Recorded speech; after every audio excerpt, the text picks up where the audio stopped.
Next, a man in his 30s has died following a stabbing in a park in Dewsbury. Police were called to reports of a disturbance involving a group of males at Crownest Park on Saturday evening. Officers had already received calls about a fight nearby on Pilgrim Drive shortly beforehand. Paramedics and an air ambulance attended, but the man was pronounced dead at the scene. 3 men have been arrested on suspicion of murder.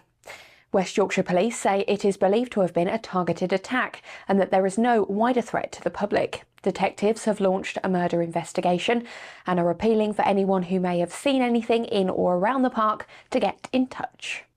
A campaign to stop the sale of Pudsey Town Hall has drawn support from more than 1,000 residents. The late 19th century building is currently vacant, and Leeds City Council says it costs thousands of pounds a year to maintain. The council confirmed it is exploring a potential sale as part of wider efforts to balance its budgets, saying the decision has not been taken lightly. An online petition opposing the move has gathered over 1,000 signatures and calls for a full public consultation.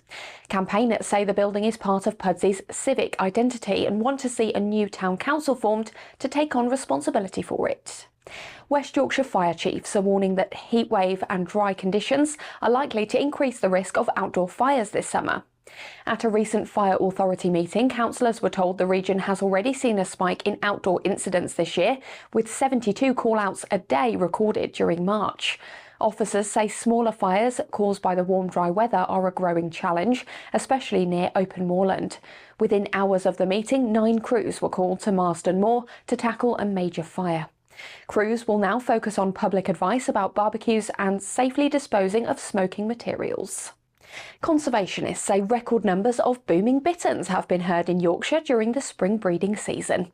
7 male birds were recorded at St Aidan's near Leeds, with more spotted across Fairburn Ings, Blacktoft Sands and the Dearne Valley. The RSPB says this marks a dramatic recovery from the late 90s, where there were only 11 booming bitterns in the whole UK. Bitterns, which rely on reed beds and wetlands, were previously driven to near extinction by persecution and habitat loss. The charity says this year's results reflect years of investment and ongoing protection work at its reserves across the region.